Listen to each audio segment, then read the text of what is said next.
ब्रह्मोपदेष्ट्रे मे गुरवे दैवताय च प्राप्याय प्रापकायास्तु नमः श्रीनिधये नमः. திருவேங்கடமுடையான் அடியவர்களே வணக்கம்.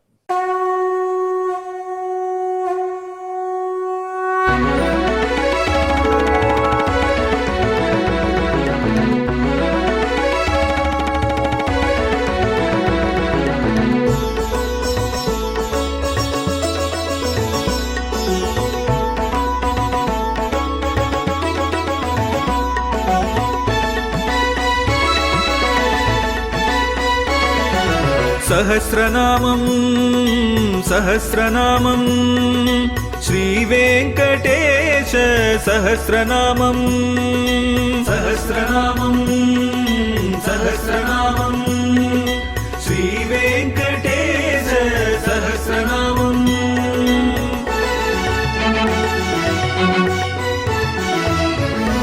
உலகில் கலிவினை தோஷம் அகற்றும் நாமம் சஹஸ்ரநாமம்.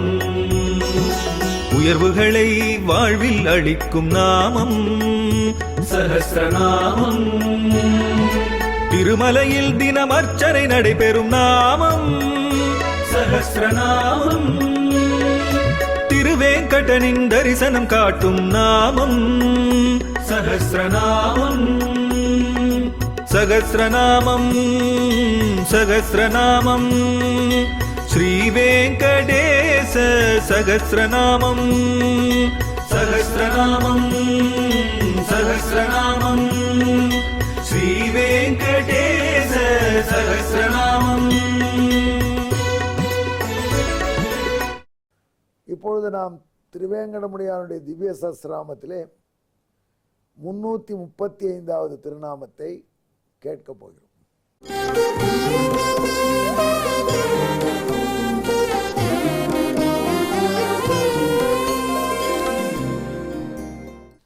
இந்த திருநாமம் சாணூரோதர தாரணகா என்பது. ஏற்கனவே சொல்லியிருக்கோம் சென்ற திருநாமத்தை விளக்கும் பொழுதே, வராகன் என்ற ஒரு அசுரன், அவன் சாணூரன் என்கிற பெயரோடு இப்ப நடமாடுறான். இந்த வராகனுங்கிற அசுரன் வராக பகவான் துவேஷம் கொண்டு அவர் பெயரையே தனக்கு வச்சுட்டு இருக்கான். பாரு நான் என்ன பண்றேன். அன்புனாலே அவன் பேரை வச்சுப்பாங்க, துவேஷத்திலே வச்சுப்பாங்க. இவன் ஆந்திர தேசத்தை சேர்ந்தவன் என்று சொல்கிறான். அப்படி ஒரே ஒரு விஷயத்தை சொல்வான், ஆந்திர நாட்டிலே பிறந்தவன். இது எப்படி தெரிகிறது? சாணூராந்திர நிஷூதனஹா என்று விஷ்ணு சஹஸ்ரநாமத்திலே ஒரு திருநாமம் வருது. ஆந்திர நாட்டு மல்லனான சாணூரனை சமரித்தான். நாரதர் ரொம்ப கெட்டிக்காரர். இப்போ ஆந்திர நாட்டு ஆள்னு சொல்லலை அவர். ஏன்னா ஆந்திராவில் கூட திருவேங்கடமுடையான் கதை என்ன சொல்லிட்டு இருக்காரு. ஆகையினால நாரதர் சாணூர ரிஷூதன் அதோடு நிறுத்திவிட்டார். சாணூர் உதர்ந்தார். அவன் பேக்ரவுண்டை சொல்லலை. ஆனால் ஆந்திரர்கள் என்பதற்கு ஆந்திர தேசம் என்று மட்டும் பொருள் அல்ல, ஆந்திரர்கள் என்பதற்கு இன்னொரு பொருளும் இருக்கு என்று சிலர் சொல்கிறார்கள். எதிரே நிற்பவனை குருடாக அடிக்கக்கூடிய வல்லமை வாய்ந்தவர்கள் ஆந்திரர்கள். கண்ணே பார்க்க முடியாது எதிரெடுத்து.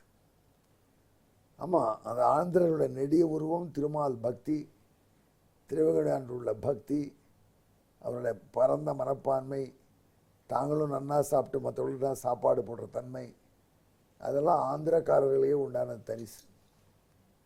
அவர்கள் ஏற்றபடி பகவான் ஆந்திரத்துக்கு கோதாரவியை கொடுத்தான், கிருஷ்ணாவை கொடுத்தான், பத்ராவை கொடுத்தான். அவர்கள் ரொம்ப பார்த்தா கோதாவரியினுடைய பெல்ட்டு பார்த்து, அந்த மைஜாண்டிக் நதி கோதாவரி, நான் சொல்கிறேன் கேளுங்க. நாங்கள், எங்கள் டிரைவர், என்னுடைய பிஏ 3 பேரும், இன்னும் எனக்கு சமையலுக்கு உதவி செய்ய 2 பேரும் ஐவர், இங்கேருந்து வட இந்தியா யாத்திரை பண்ணி அயோத்தி சென்று வந்தோம்.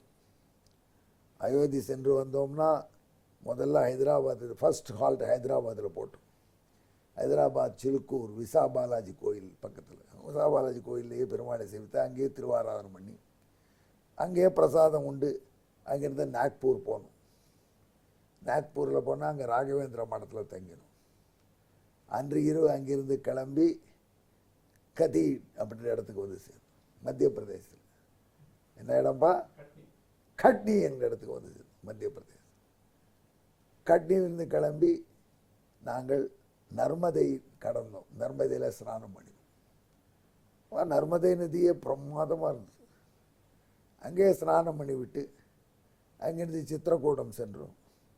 மந்தாகிரி ஸ்நானம் பண்ணி தங்கி அயோத்தி திரும்பும் பொழுது அயோத்தியிலிருந்து கயையிலிருந்து ஜாம்ஷெட்பூர், புவனேஸ்வரத்திலிருந்து சிம்மாச்சலத்திலிருந்து ராஜமந்திரியில் கோதாவரி ஸ்நானம். 5 மணி காலங்காலத்தில் கார்த்திகை மாதம் குளிர் கோதாவரி. எங்கள் டிரைவர் பார்க்குறார், சாமி இது கடலா அக்கறையே தெரியலேங்கிற. அப்போ மைட்டி ரிவர் கோதாவரி.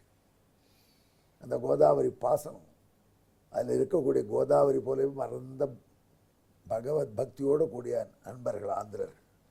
அவரில் எதிர ஒருத்தர் பண்ணால் பார்க்கக்கூட முடியாது. அவரை பார்த்த உடனே கண் குர்ராயிடம் ஏற்பட்டோம். அப்படி செய்யக்கூடியவர்கள் மேலே ஆந்திரர்கள் என்று பெயர் என்று ஒரு விளக்கம் கொடுக்குறாங்க. அப்பேற்பட்ட ஆந்திர தேசத்துக்கு சேர்ந்தவனாக இருந்தான் இந்த சாணூரன். அவன் கம்சன்கிட்ட போய் சேர்ந்தான். கம்சனுக்கு இவன் அடியாளாக நின்னான். இப்படி எம்பெருமான் முட்டிகனை சம்மரித்தவாறே கம்சன் பார்த்தான். அடுத்தபடி சாணூரனோட போர். ஏன்னா குழந்தை இப்படி போர் பண்ணுமா அப்படின்னு குழந்தையை முன்னாடி நிறுத்தி சாணூரனோடு போரிட சொல்கிறானே என்று எல்லாரும் கவலைப்பட்டார். ஆனால் குழந்தை வெள்ளந்தியாசி கள்ளங்கப்படம் இல்லாமல் சிரிப்பு. மதுகேடவசம் ஆரம்பணிக்கு சாணூரன் இருந்த மூலைக்கு. அந்த சாணூரன் மல்லனோடு எம்பெருமான் யுத்தம் பண்ணினான். மாதுல பிரியம், மாமாவுக்கு ரொம்ப பிடிச்ச சாணூரன். சாணூரனுக்கு ஸ்பெஷல் அலவன்ஸ் கொடுத்து போட்டிருக்கான்.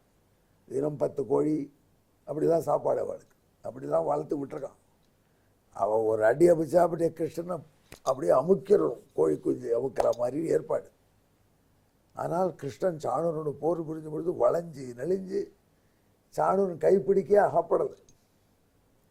அவன் பிடிச்சா தானே சாணூரன். அந்த குழந்தை நழுவது, அச்சுதன்னு பேர் குழந்தைக்கு, நழுவாது, பக்தர்கள்ட்ட நழுவாது. ஆனால் சாணூரன் நழுவாது இருக்குமா? குழந்தையை பிடிக்க முடியாமல் சாணூரன் இப்படி எப்படி தவிச்சான். அதை சமயம் பார்த்தது குழந்தை. நடுவில் திடீரென்று தன் கை முட்டியினால சாணூரோட வயத்தில் ஒரு குத்து விட்டது. அதில் வயிறு கிழிந்தது. வயிறு கிழிந்த வேதனை தாங்காமல் சாணூரன் கீழே விழுந்து மாண்டு போனான். இப்படி சாணூரனுடைய உதரத்தை வயிறை தாரணம் கிழித்திருந்ததுனால வானளாவ கத்தினார்கள் கண்ணபிரானோடு வந்திருந்த கோகுல பாலகர்கள். சாணூரோதர தாரணா ஜெய விஜயீ பவா, சாணூரோதர தாரணா. அப்படியே கம்சன் காதில் கேட்க முடியல. அதனால் இந்த திருநாமத்தை இட்டு பகவானை நாம் இப்பொழுது வழிபடுவோம் என்கிறார். நான் எங்கே இந்த திருநாமத்தை இன்னொரு முறை சொல்கிறேன், கேளுங்கள். சாணூரோதர தாரணாய நமஹா. சாணூருடைய உதரம் வயத்தை தாரணம் கிழிச்செறிஞ்சவன் அர்த்தம். இதற்குத்தான் இப்ப சமஸ்கிருத ஸ்லோகம்.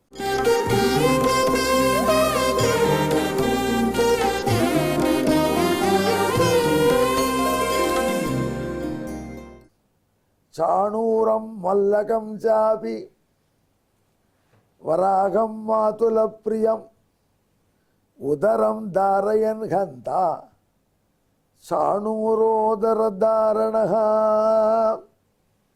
அப்படி எம்பெருமான் சாணூரனுடைய வயிற்றை கீழ்த்தெறிந்து வெற்றிவாகை சூடி நின்றான் மதுரையில். கம்சராஜாவுடைய கம்ச மகாராஜாவுடைய சபையில். நீ வராகன் பேரை வச்சுட்டு வராகமூர்த்தி ஜெயிக்கிறவனா? நீ அந்த வராகன் தாண்டா நான், கோவிந்தன் நான், என்னை என்ன பண்ண முடியுது உன்னால என்று ஏளன புன்னகை பூத்து எம்பெருமான் சாணூரனை நோக்கினானாம். அதாக வராக அவுடன் சாணூர பெயரான் ஆகி வந்து வயிற்றிலே அடி வாங்கி மாள அவனை தகர்த்தான். சாணூரோதர தாரணம் நானே. அன்பர்களே, இந்த திருநாமத்தை ஜபித்தீர்களானால் உங்களுக்கு வயிற்றிலே நோவு வராது. வயிற்று வலியால் பாடுபடுபவர்கள், லிவர் ஃபேட்டி என்று அஞ்சுபவர்கள், நீங்களெல்லாம் இந்த திருநாமத்தை ஜெபியுங்கள். சாணூரன் போன்றவர்கள் வைத்ததான கீழ்க்கிடும் கிருஷ்ணா, திருவேங்கடமுடையானை எங்களை பாதுகாக்க வேண்டாமா என்று அதன் அர்த்தத்தை புரிந்து கொண்டு திருவேங்கடமுடையான் உங்களை காத்து நலம் பயப்பான். எங்கே இருவன் கலந்து ஜெபியுங்கள். சாணூரோதர தாரணாய நமகா. உதரம் என்பதற்கு சமஸ்கிருத இன்னொரு பெயர் ஊத்துகாரம், கொஞ்சம்னு அர்த்தம். பகவானோட உதரம் அந்தரம் கூறுதே. ஒரு வினாடி கூட பகவானை நாம் தியானம் பண்ணாமல் இருந்தால் சாகானிகி தன் மகச்சித்ரம் என்று ரிஷிகள் சொல்வார்கள். அது பெரிய கஷ்டம், அது பெரிய துயரம். இடையராது அல்லும் பகலும் அவன் நினைப்பே இருக்கணும். அந்த நினைப்பு நமக்கு வர வேண்டும் என்றால் அதற்கு வழிவகுக்கக்கூடியது அவனுடைய திவ்யநாம சங்கீர்த்தனம். அந்த திவ்யநாம சங்கீர்த்தனத்திலையும் பகவானையே பாடி பாடி மூலகம் சஞ்சரிக்கக்கூடிய நாரதர் அர்ச்சாமூர்த்தியான நம் திருவேங்கடமுடையானை அனுபவித்து தொகுத்து கொடுத்த 1000 திருநாமங்கள் வசிஷ்டருக்கு உபதேசித்தவைகள். அவைகளை நாம் பொருளுடன் அனுபவித்து உணர வேண்டும். அதற்கு வாய்ப்பாகத்தான் நாங்கள் ஒவ்வொரு திருநாமமாக உங்களுக்கு சொல்லிக் கொண்டு வருகிறோம். அதிலே இப்பொழுது 335வது திருநாமம் முடிந்தது. திருவேங்கடமுடையானை தியானம் பண்ணிக்கொண்டு ஜெபியுங்கள். சாணூரோதர தாரணாய நமகா. நமோ வெங்கடேசாய. நன்றி, வணக்கம்.